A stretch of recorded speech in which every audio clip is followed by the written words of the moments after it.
Hey guys, welcome to another developer interview here at Without Parole. With me this week is executive producer Sam Kennedy on that side. I don't know which way we're facing. And James Mielke, creative director over at Tigertron, developers of upcoming PlayStation VR and PlayStation 4 game, Jupiter and Mars. Guys, how you doing, man? Thanks for joining us. Good. Thanks for having us, man. Yeah, it's awesome. Nice to meet you. Yeah. Nice. People at home missed out on amazing conversations about sirens and children and all sorts of stuff. Maybe there'll be a director's cut of this interview at some point. Who knows? Guys, so I was telling you before we started how long I've been seeing your names in Electronic Gaming Monthly and all sorts of other print publications. So you guys have both been in the industry for, as long as I can remember.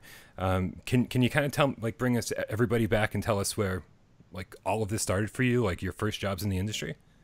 Yeah, sure. Yeah, I guess I can start. Hashtag my first job. Oh yeah. That was the trend on Twitter the other day. At least for me, I just fell in love with games when I was growing up. Sega Genesis, Super Nintendo were everything to me. Way back in the day, I guess my start in the industry was I started a website called Gaming Age. And that was sort of kind of my, started with a whole bunch of other friends, and for me, maybe that was a little bit of a launching pad into a career writing about video games. From there, I kind of went on to write for GameFan, GameSpot, then started working with Mielke on EGM and the official PlayStation magazine and all of that. And then after that, launched OneUp.com I was writing about games for ages, and then eventually kind of took the path of getting into games marketing and now games development. Yeah, it's funny that I'm reminded of there was a transitional period when we both worked at GameSpot and we were both kind of frustrated there for a lot of weird reasons. But Sam, you almost went to. You were contemplating. You're Gamers.com is asking me to come over, and I was like, "Don't do it, man. That place is going to be belly up in 6 months. Trust me." And 6 months later, they were belly up, and I was like, "Come with me to EGM." He went to OPM. I went to EGM. To wind it back, I've been gaming since video games existed.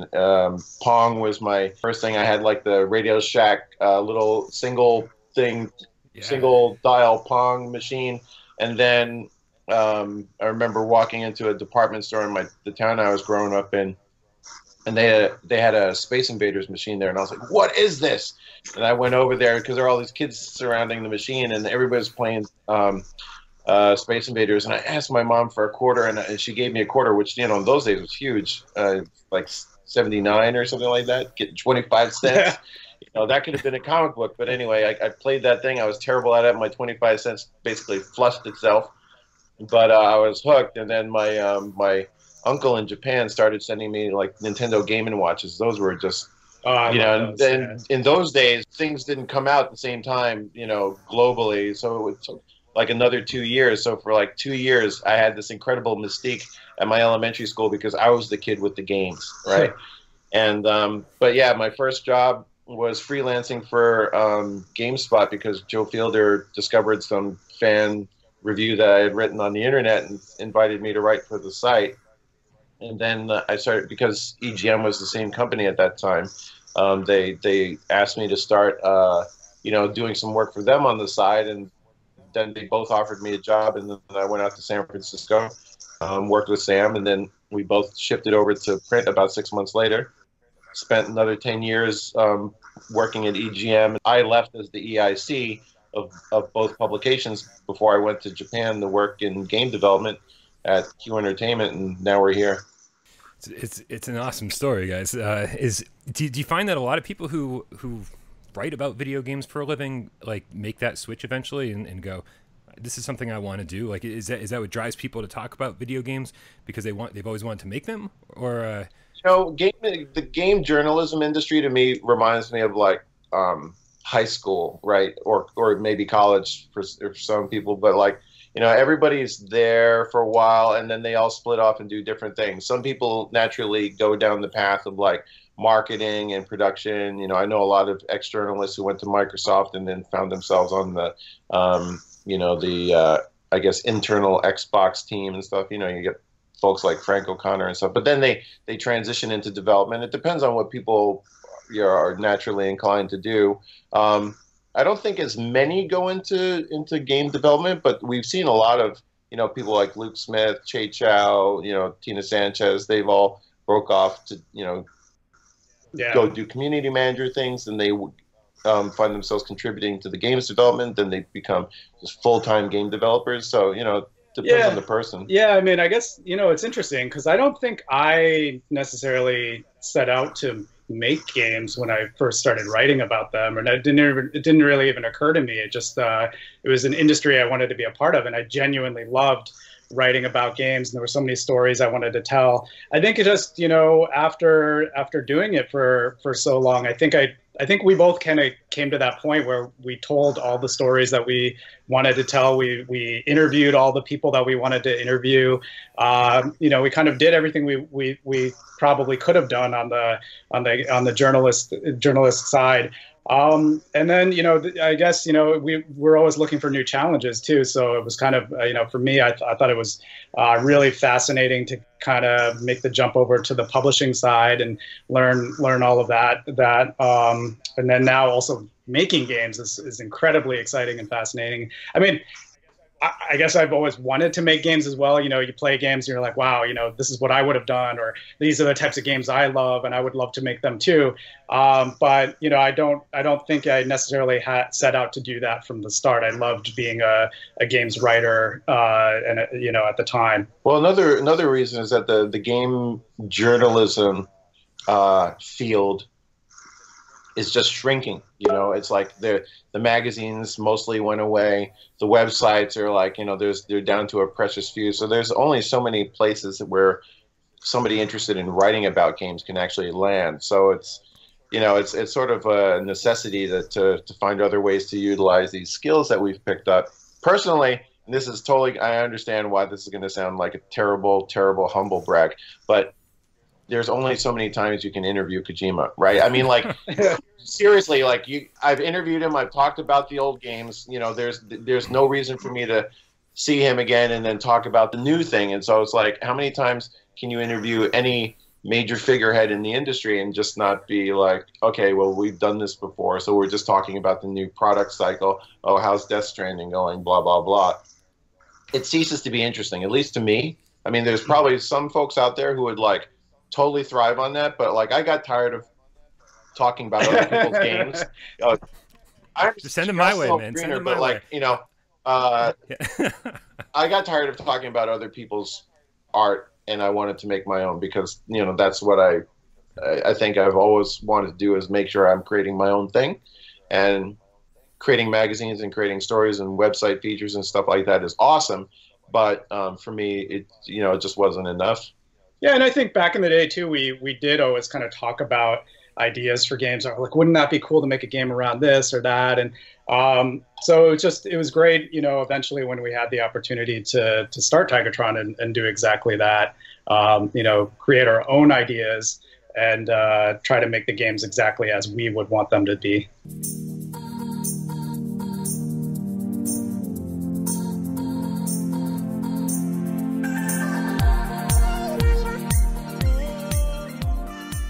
I think we need to finally talk about Jupiter and Mars. Sure.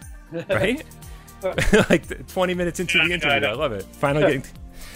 So where did the idea come from? I mean, this kills me because every single time anyone talks about Jupiter and Mars, they're like, oh, it's like Echo the Dolphin. And I'm like, is it though? It's you're like, does that mean every time you play as a human it's like Half-Life? Like I don't see, that's the interview right there. Right. Like, we're done. Yeah. No, because, like, you know, we did an interview on AOL Verizon's Build series the other day in Manhattan, and the host was super awesome because he was asking insightful, articulate questions that he totally got the game, right? He totally got it. And after the show, after the segment was done filming, we were talking to him backstage.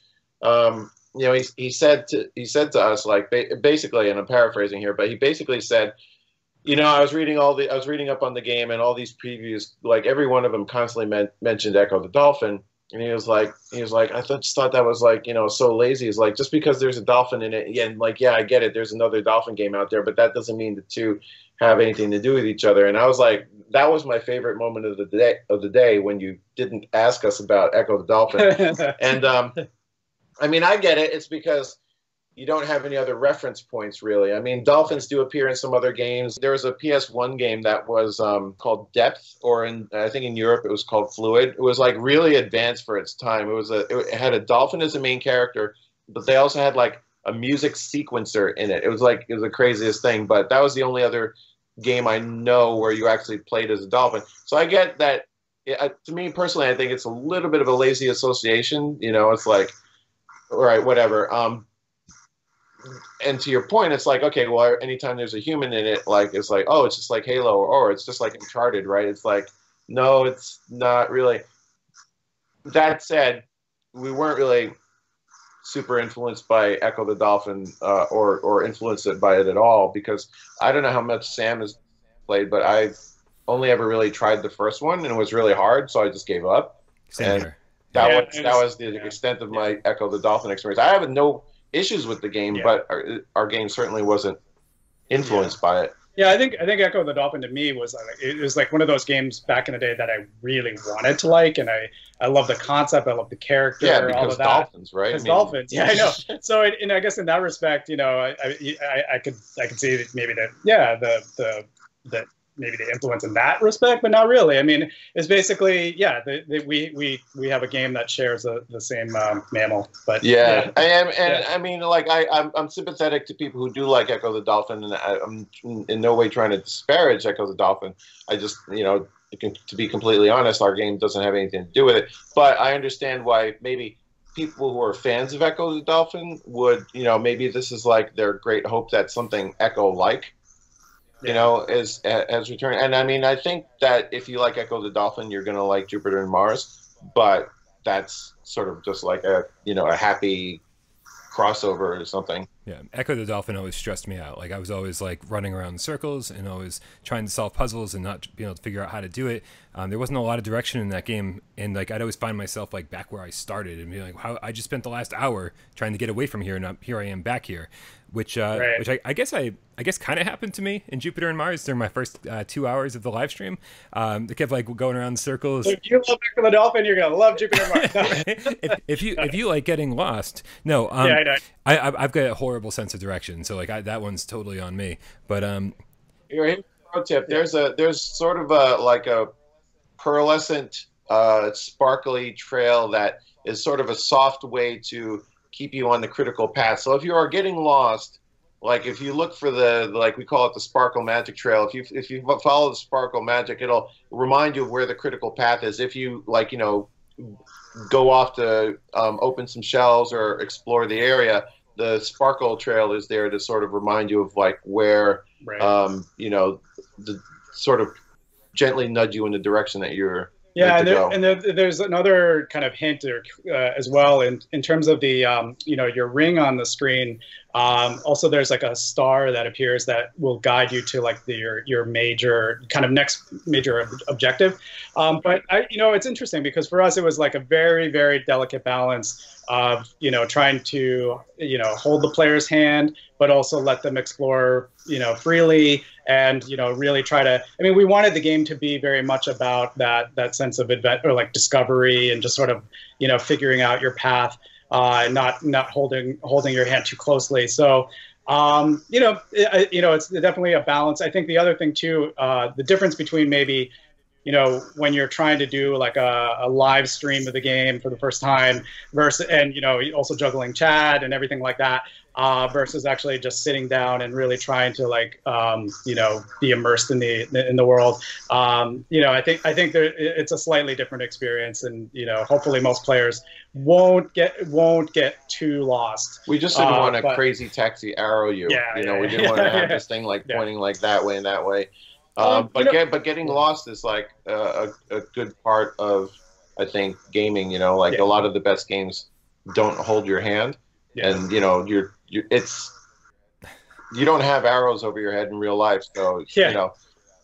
I think eventually you'll figure it out because there's only so many places you can actually go in the game. Right. And I would say that, we did toy with the concept of maybe adding a map to the game as well. And, I think if we had, larger budget, more time, all of that, kind of like an optional, pop-up map or something would have been something that we would have been interested in. But that said, we didn't feel like it was a necessity to the game. Dolphins don't have maps. Yeah, the Dolphins don't have maps, and that's why one of the reasons why we tried to keep the HUD minimal, right? Yeah. Because we wanted to keep it as organic as possible. We did feel a little bit of soft guidance was necessary, but we did try and keep it sort of like on theme. And like in the game, you can blow vortex rings, right? Jupiter has vortex rings, and dolphins do that in real life. They like use bubble rings in order to sort of like stimulate, fish into panicking and like, swirling up into one of those giant fish balls.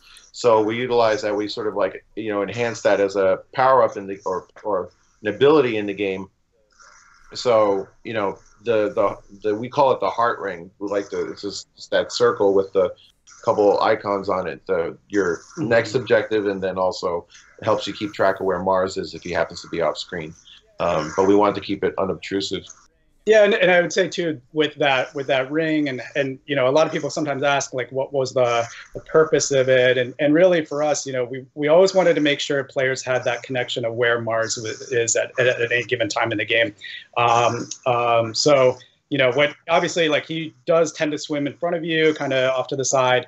But anytime he's off behind you, or you send him to to do something, we always want players to have that sense of where he is in the world around you. Yeah.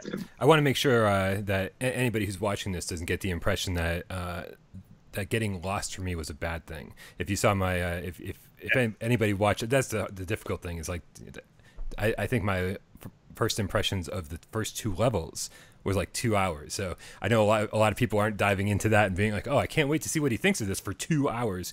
Right. So just to summarize, if anyone just joining us, it's getting lost in this compared to getting lost in Echo the Dolphin. Why are we still using these comparisons?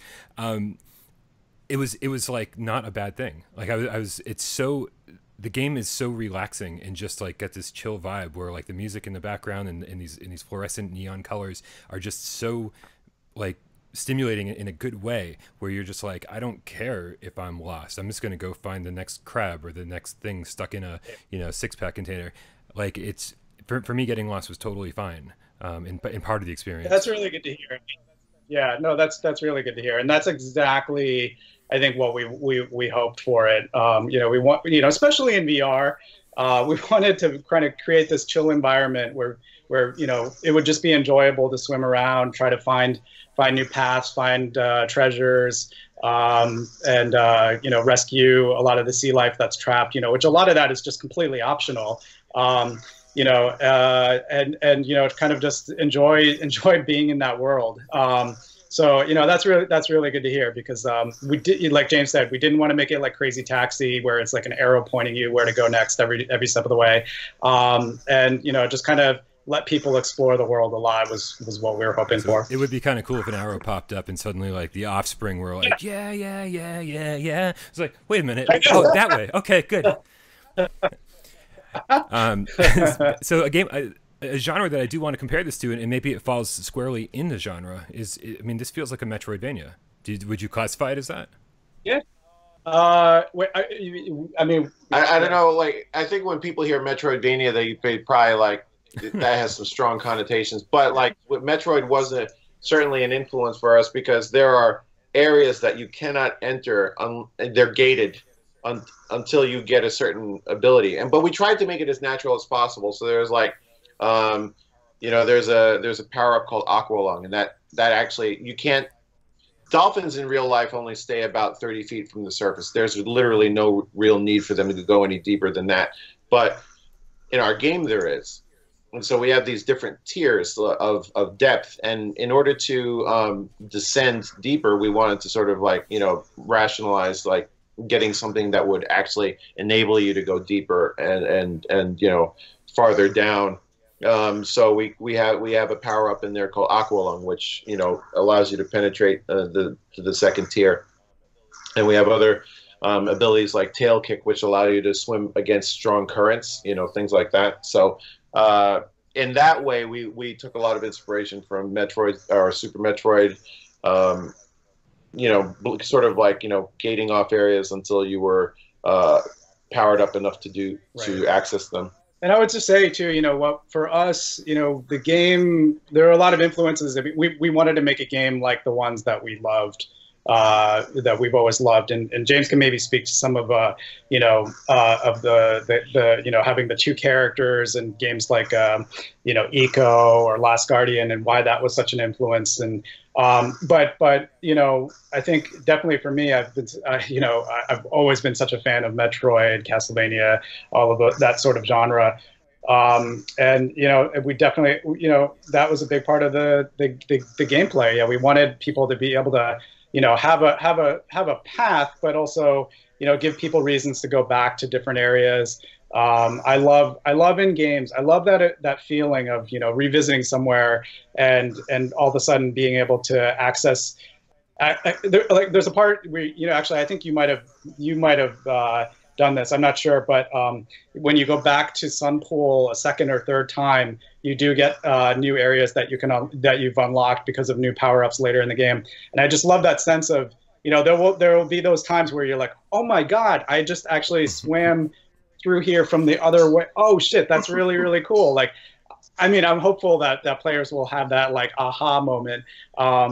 So yeah, I mean, you know, the sort of Metroidvania genre was an influence for sure. But like James said, we try to make it very natural to kind of the dolphin power-ups that you would expect. Yeah, it's a little bit challenging because, you know, like trying to create barriers in an underwater game is a lot more challenging than trying to create barriers in an above ground on land game, because, you know, you can just create walls, put buildings, debris. You know, the ocean tends to be like really wide open, so for there to be barriers, you know, we had to design this game very carefully. But what were you talking about, like when you said about the two characters? Yeah, Eco, and like to I guess kind of related to that, The Last Guardian. You know, we always wanted this to be a two-character game, but we didn't want it to necessarily be multiplayer. People ask about that. You know, why didn't you make it like multiplayer? Well, because especially in VR, it's really hard because you can't have two people sitting there wearing headsets on the same machine. And we didn't want to make it a network thing because that just takes you out of it a little bit, because you really need to have that experience there. The goal with having two characters was that we wanted to. We knew that, since VR is a very solitary experience, and just to be clear, this game is playable without VR as well. But when you are in VR, how did you play, by the way? You played in VR. You played in VR, okay. I only play VR. Yeah. So in playing in VR, we realized that, you know, especially as you go deeper and deeper and deeper, that, you know, I know a lot of people have like this sort of apprehension about being underwater or going, you know, scuba diving and going down into like there's nothing more intimidating than like seeing like some of that underwater footage where you like swim past like this sort of underwater shelf where it's just a sheer drop and it's just stark deep blue. So I understand like that can make people kind of nervous. So I wanted to make sure that people had company, you know. So that's what Mars is there for. He's basically your companion throughout this whole thing, and he's you know, very visible thanks to the markings as well. He's a very visible companion, so you should never feel alone or despondent when you're playing this single player VR game. And he was also a convenient mechanism to sort of function as your action button. You know, so Jupiter can do certain things, but Mars can also do very specific things in the game, and that was deliberate. Yeah, and James is friends with Fumito Ueda, who did Eco, and Shadow of the Colossus and Last Guardian. And you know, Ueda did give us some good feedback along the way in terms of how to build a game with the two characters. Yeah, yeah, that was cool. I like, because his games inspired, you know, like what we were doing. You know, I went straight to him. I said, like, well, we've got two characters in our game, so how did you work that out, and how did you go through, and what were the most important things to you? And his feedback to us was like, don't make your AI partner too smart.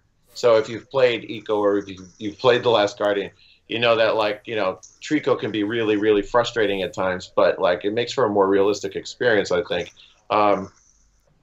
With Mars, he doesn't have as much.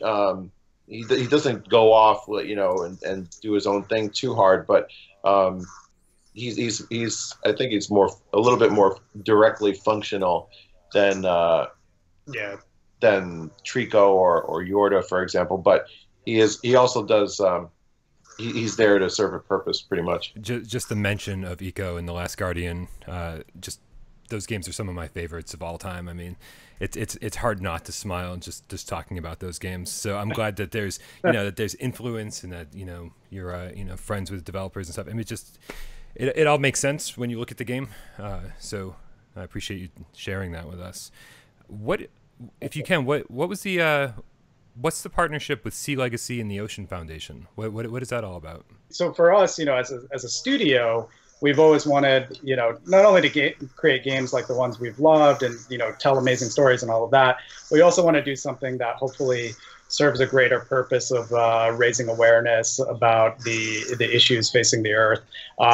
And for this one, focusing on the oceans, we talked to a couple different ocean organizations, because we wanted not only their feedback and input into what we were doing with the game, but also just to be able to work with them and hopefully give back to them.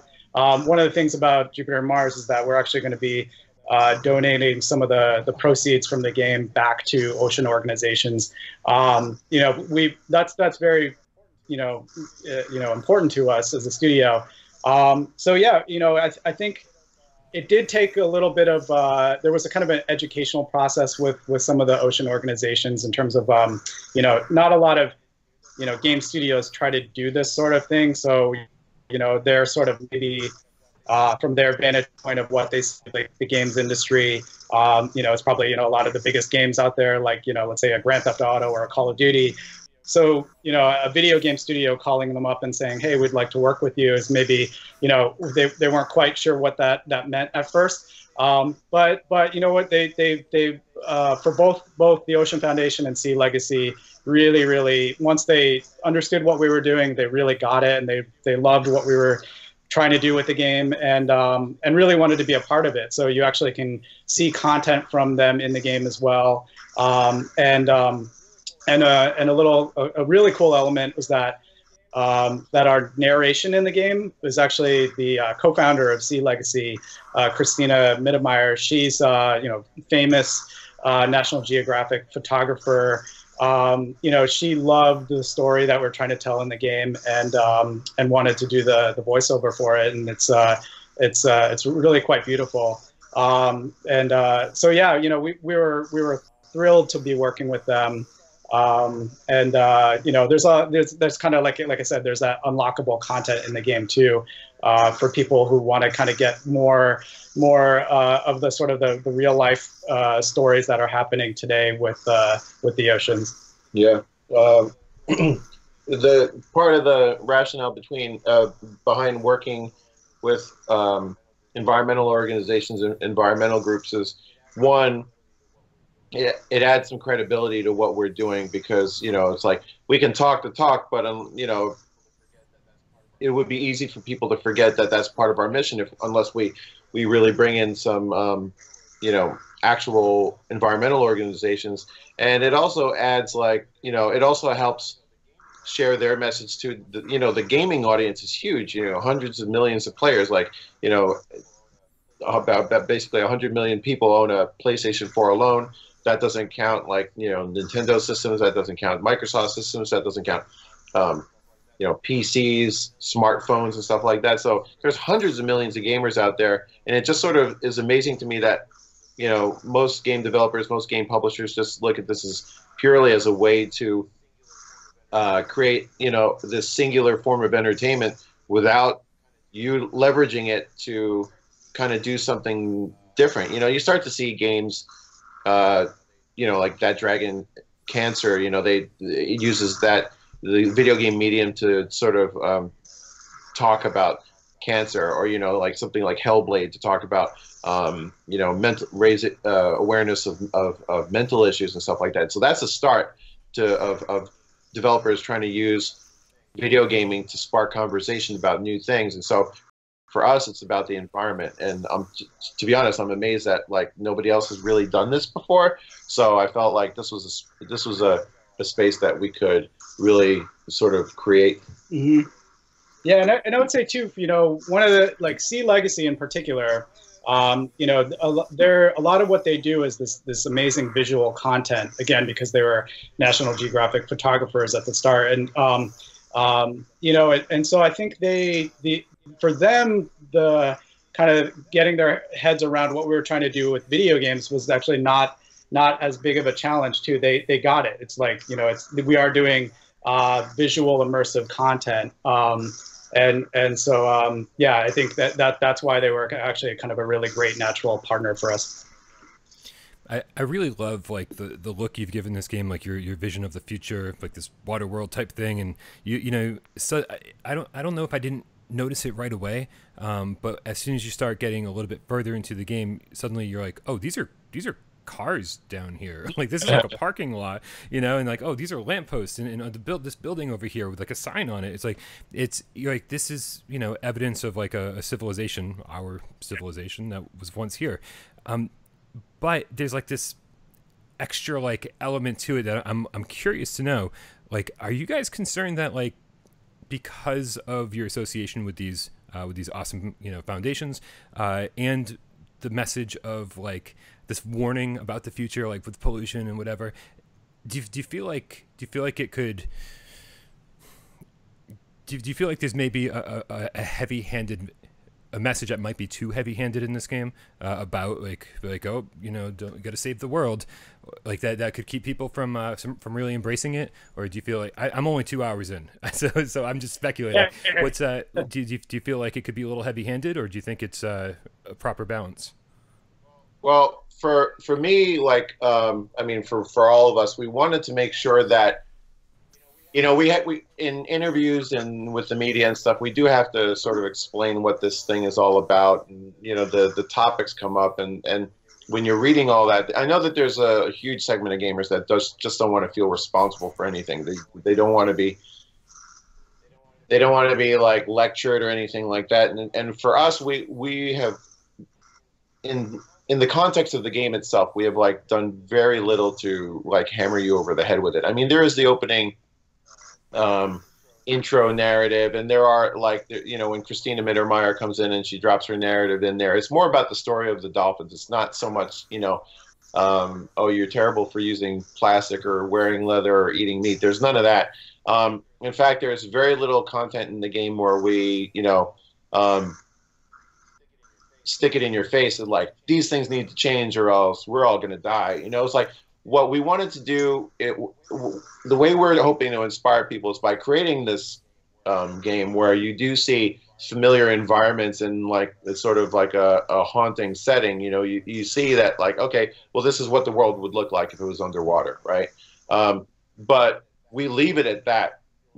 You'll never find anything in the game where Sam and I come in and say like, well, now that you've played the game, do you realize how hard you're screwing up? There's none of that. We just wanted to present familiar environments in new kind of ways. Just like when you get to the end of Planet of the Apes and you see the Statue of Liberty like embedded in the sand, we wanted to sort of spark conversation that way. We really wanted to get away from a thing where we hammer people with any sort of lecturing. We just put it out there. We just put our planet in a kind of new and unsettling setting. It's a drowned world, And we hope that the game itself does the talking, but it also at the same time looks really cool and happens to be fun to play. We figured we have to keep it fun, or else nobody's ever going to get any kind of message from it. So, but I think I think for us too, it was that story or that setting. Imagine a world that is the major cities are submerged, which it could very well happen. That is actually a very interesting backdrop for a video game, like to actually, regardless of whether you take away any sort of message from it or not, we felt, especially in VR, if you could be swimming through a submerged London or New York, even at the genesis of this game, like when we first started thinking about it, it was like that would be an amazing experience in VR. And whether or not someone, hopefully people would maybe be inspired by that, maybe take away something from it. But regardless, we think that's a very interesting place to be as a story for a video game or an experience for a video game. So, we definitely, didn't feel like we were being heavy-handed in that respect. Yeah, I think if even if you don't give a damn about the environment or and you're just like throwing all your garbage out on the street, if you play this game, you're still gonna have a good time. Like, there's nothing getting in the way. Like when the narrative does come in, it's just about the journey of the characters themselves. That's pretty much it. And there's some unlockable content where you get to discover what Sea Legacy is doing and what the Ocean Foundation is doing, and that is, I think, it's actually nice content. It's actually fun to see and to learn about these organizations. But hopefully we inspire some people, and if we can get some people to look up some information about what's going on in this world if they don't already know, it's cool. But there, as amazing as like the BBC Planet Earth series is, and Netflix's Our Planet series, and I watch all of this stuff. I don't know how many gamers do, right? I don't know how many gamers sit down and take the time to watch these amazing, beautiful documentaries, but that's where we come in. It's like, okay, well, here we have a game world that was inspired by a lot of these things, and hopefully the game is just fun to play and it's cool, regardless of your stance on the environment or climate change. But if you are switched on and you are into what the game is about, then maybe you'll be inspired enough to go look up some information. Yeah, I mean, maybe just even one more example too is the another level in the game is called Plastic Beach. And it's sort of inspired by that sort of that sea of plastic that lives out in the Pacific. And if you've ever seen pictures or of it, it's astounding to know that exists on the planet. So we tried to to some degree recreate that in the game. We didn't want to actually literally have you swimming through a sea of plastic, because that would just be really super depressing. Yeah, super depressing. But the hope was that as a level, that as sort of one of the inspiration points for us. Again, it's sort of like we're not telling people, stop using plastic or anything like that. It's just this actually literally exists on the planet right now, and it's really it is what it is. But it makes for certainly an interesting experience in the game as well. So. If I can throw in some real talk for a second, though, like what's really, here we have the luxury of living in the United States, and like we put our garbage in bags, and when we drop them in a thing, somebody comes and picks it up and takes it somewhere. We don't know where it goes. We don't care, right? But it ends up in places like, East Asia and stuff like that. And if you Google like, East Asia garbage problem or something like that, and you see actual islands, actual countries surrounded and like by just like an ocean of trash, and it just builds up every day, and it's one of the most disturbing things you'll ever see. But it's I know there's a lot of people out there who are like, as long as it's not in my backyard, and they don't care, right? That is total lack of empathy. But if you see that, you realize that something's got to change, because if it affects them, it will eventually affect us. There's only a finite amount of space on this planet, so it is important stuff. It's all those Amazon boxes. Yeah, seriously, and I'm part of the problem. I'm like a big part of the problem. No, as you guys are talking about it, I'm like, holy crap! I just like literally took out 3 big bags of like Amazon boxes, like just that were like piling up in my apartment. I'm like, oh my god, those are going to end up in East Asia, and they're going to be a problem, and it's going to be my fault. Hey, I recycle all those Amazon boxes. So. Yeah, we do too. My building doesn't have recycling. Don't tell anybody. Shh. Oh my god. I don't know where anything goes. Well, now I do, but now it's depressing. All right, so I'm wow. Now I'm like totally off. Oh, no. Like thinking about in the environment instead of your game. But let's talk about PSVR for a second. Yeah. Because there's 100 million PlayStation 4s out there, right? Yeah. That'll all end up in a landfill someday. No, and there's only like 4. What did they just announce? Shuhei Yoshida announced like 4.2 million PlayStation VR headsets out there. So like we're talking about 4% of the PlayStation 4 population has PlayStation VR headsets. But it sounds like anytime I hear the words Jupiter and Mars, it sounds like it's a PlayStation VR game that's, oh, you can also play it on your PlayStation 4, just like Falcon Age that just came out. You know, it's yes, of course it's a PlayStation 4 game, but it's the people who are excited about it are the 4%. You know, it's like the PlayStation VR community seems to be embracing these games more than like the PS4 community, and it's well, a $300 accessory, right? And you have to justify that. So yeah, but I would also say it's like, you know, I mean, as PSVR players or VR players, it's like why would you not? I mean, how could you not get more excited about being in the world versus seeing it on your TV? I mean, it's just it makes a big difference, and I think for us too. I mean, PSVR, I would say, was one of the reasons we started Tigertron as well. Not only did we want to do something positive for the world and the environment, but we also, you know, to me as well, it was just, you know, it was such a kind of inflection point in gaming. It changed. Like, I'm not saying I was like getting sort of tired of games, but it was a lot of the same over the last couple of years. It's like, how many times can you play the same game over and over? You know, it's just better graphics. VR came around and changed all of that. All of a sudden, like, you're experiencing games in new ways and telling stories in new ways, and it's like completely exciting, you know, again. Yeah, you know, like VR basically just wipes the slate clean. I mean, you think about anything, like imagine if you really want to make it as simple as possible, think about going back and playing Pong in VR. All of a sudden you'd be like, you know, in that room, you're basically playing racquetball. But like the example that I like to think about is like, imagine if Bandai Namco just took Pac-Man and put it in VR, and all of a sudden you're actually running down the hallways. You don't know whether Inky or Blinky are standing around the corner ready to jack you, and you're like, oh, and then you have to like run towards the power pill.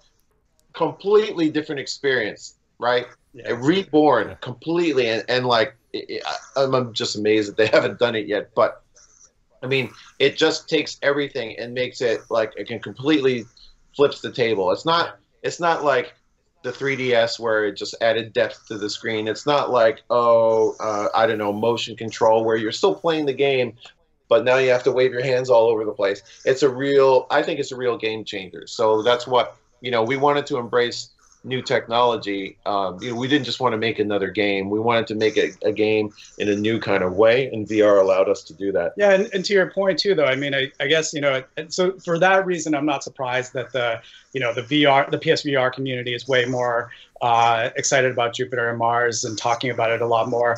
But you know, again, I mean, you know, we definitely designed it with, you know, as a VR first title, I guess I would say, like, you know, it was designed with VR in mind, but there's absolutely no downside to playing it on, you know, without VR as well.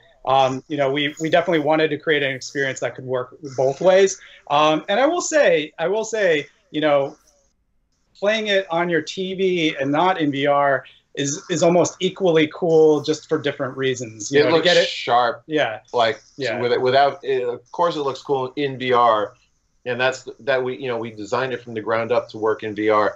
But when you take the VR out of it, it's still just as functional, but it looks really good because we're not trying to render twice as many things. So it's super high res, and it just looks. I think it looks gorgeous. Yeah. So I mean, I you know, hopefully, you know, even if I don't know. I mean, I personally do play it both ways. And I hope a lot of people actually will as well. You know, it's just it's you know, cool for different reasons both ways. Sure. Yeah, I mean, I totally agree with everything you guys are saying. When I started up, you know, unfortunately, my stream was like garbage. My internet was not doing very well that day, and so like the stream was happening in a really low resolution, unfortunately. So a lot of people were asking me like, how does this game look? You know, is it blurry? Is it sharp or whatever? And say they couldn't actually tell. They couldn't because my stream was 360p. It was awful. They're like, does it really look like a PlayStation 1 game? Is this retro on purpose?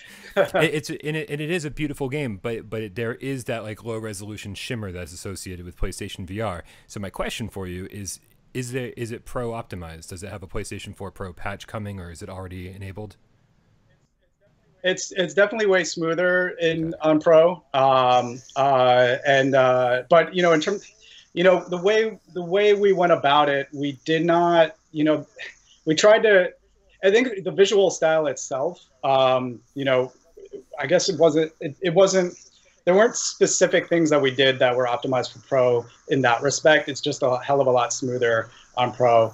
You know, could we do more with Pro down the road? You know, it's something we've talked about, thought about, but really there's not a lot that you'd see a benefit from Pro. I mean, well, like Pro outside of locks in you know, the high frame rate. It's locked at 60, and like, you know, things always just generally tend to look a little bit sharper. But we didn't have to do anything special in order to achieve that. The Pro just makes it shine that much more. But you know, for usability purposes, we play all the time on a vanilla PS4, and it's probably pretty hard to tell the difference. So nobody's going to suffer if they only have a vanilla PS4. So that's the upside for us. Yeah. Nice. Before I let you go, guys, I gotta ask what other PlayStation VR games have you played, or what are your favorites? Just, I'm sure people watching want to know. Wait, what's over there? I can't see what's over there. Oh yeah, I'm just looking over because like I forget about all the games. Well, one game that I really got into, like that I was happy just to see the franchise come back, was Gungrave. Yeah. So it was nice to see Gungrave VR. That game is I think they probably could have optimized the motion stuff. I get a little woozy in that game. I like Astrobot. Astrobot is just amazing. That game hits it so out of the park. It's ridiculous. Yeah. I got Falcon Age. I haven't had a chance to play it, unfortunately, because we're so slammed trying to get Jupiter and Mars out. But I'm really dying to like that bird, man. That bird is adorable. Check out those birds. I fell in love. Apparently, but Eka from Outer Loop ran this thing where he's like, "Oh, send us pics of your pets," and my ferret got into the game apparently, so I'm looking forward to checking out my ferret bird. I just finally played Wipeout the other day in VR. I love it in VR. Now at first it took me like maybe a couple minutes to get adjusted to like how the game was moving, because I wasn't really sure how they were going to do it. But like, I love the fact that no matter where you're turning or whatever, you're on like a gyroscope, because like the ship moves around you while you're staying still.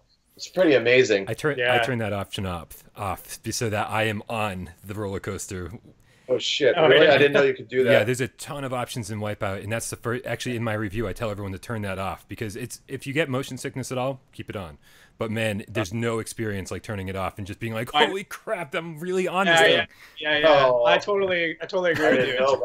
It took me like a good 15-20 minutes to adjust to that, but once you do, it's like, holy shit, this is amazing. Tetris Effect. Tetris Effect, right? I loved. Moss as Res well. Infinite too.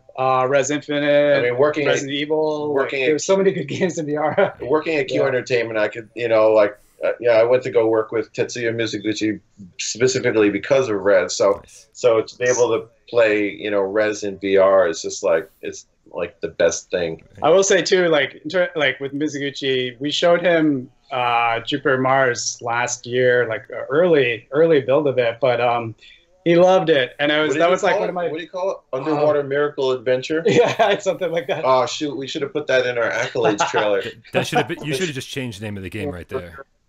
I know. You should have just changed the name of the game and just been like Underwater Miracle Adventure Rainbow the Highway something. God, it's like whatever.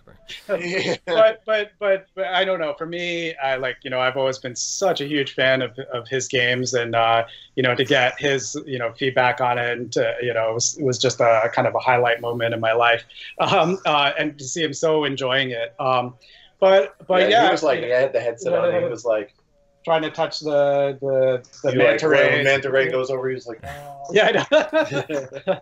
but I honestly too, and I really hope that for Jupiter and Mars too, there's like an experience in VR in PSVR that I don't know, I personally haven't really come across yet. And I've obviously I spent so much time in this damn game. I played this game every single day for the last year and a half since we've had it up and running in any form. But even then, there were times like towards the end of development where I was still finding new things and just enjoying it in new ways. And I don't know if you got that sensation of when in Sunpool when you first swim down into the deep cave. Moments like that, like in VR, are just so cool. And I'm so happy we were able to pull that off in the game too, where a majority of players, all the feedback we get is that people are not getting sick from it. Every time we've showed it at events, I always expected people to be, there's always a lot of people who, especially when they try VR for the first time, get sick. And thankfully we didn't get nearly any of that with Jupiter and Mars. But as you get further in the game, you swim deeper, you get to some of those really cool dark environments. That's when the game comes alive. Yeah, you've obviously played that deep into it, but after you get past the tutorial and after you get past that first soft quest where you have to find the baby turtles and stuff, and the big mother turtle clears out of the way and you're able to go underneath the whale tail monument, that's when the game really begins, right? It's like that's when the Jupiter and Mars experience comes in, and when you're in that underwater cave, you've got everything sort of like this day glow neon lit stuff. And when you use echolocation down there, like when we were demoing the game, when we got people to that point and we were like, it's so dark, and when we were like, you have to use echolocation in order to see where you're going. And when that first lights up in that cave, it's it's so cool because people are like, oh, and so that's kind of like the gotcha moment, I think. But I would say too, I'm really curious, especially when you get later in the game, you get a lot more kind of sort of like cut scenes where we put people into the game and you're experiencing the cut scenes firsthand. A lot of that for us, we were doing it sort of on the fly, coming up with how can we make that work in VR. It took a little bit of experimentation, and I'm really curious what people will think of that and what the reaction will be. I just genuinely would love to get some feedback on that. And it's not an easy thing to do in VR, but hopefully it'll be. I don't know. At least for me, like I haven't experienced anything like that on PSVR yet. Like a deep narrative game like that, where you're experiencing these cutscenes that they're just very different and and very cool. So hopefully, I personally have really enjoyed just seeing that stuff come to life in the game, and I'm genuinely eager and a little antsy to get feedback from folks and see what people think. We've also, later on in the game too. As you know, like music plays a big part in the game. There's a lot of stuff, that's like very like heavily music connected later in the game. That I'm just very curious what the reaction will be from people. So yeah. I'm excited to spend more time with it. I'm excited to finish the game, and obviously have a review ready for launch. It's coming out April 22nd, $24.99. Again, playable on PlayStation VR and PlayStation 4. Guys, before I send you on your merry way, can I get a meow for the Game Cat audience? Yeah, a meow. Like a kawaii meow. Ooh, even better. I like that. Meow, like that. Awesome. I couldn't have asked for a better meow. Guys, thank you so much. I don't know if this was part of the beginning or not, but you guys have you've been part of my life, even if I've never been part of yours until today, for like as far back as I can remember. So thank you so much for taking the time out and talking about your game with me today. It means more than you can possibly imagine. Oh, thanks so much, man. It's been a pleasure. Yeah, I'm sorry. Yeah. It would have been great if we could have met up at, like, you're in Massachusetts, right? It would have been great if we could have met up at PAX East. I didn't realize. I was sick the whole weekend. I had a pass for Saturday, and I just didn't. And I was laid in bed all day. I was like, this sucks. Yeah. Well, if you ever make it out to New York, let us know too. We'd love to have you come by. Yeah, absolutely, guys. Yeah. Thanks again, guys. We'll definitely we'll get back in touch after the game comes out and after I've had a chance to review it. But everyone should be really excited for the 22nd, man. It's going to be a great day. Awesome. Thanks man. So much, man. Yeah. Thank you, guys. All right. See you later. All right, you guys. That does it for another developer interview here without Parole. I want to thank James and Sam from Tigertron for spending so much time with me today talking about not only Jupiter and Mars, but like every other thing that came up during our conversation. And that's it. Make sure you come back next Saturday for another developer interview here without Parole. As always, I'm Brian Paul, and I love you all.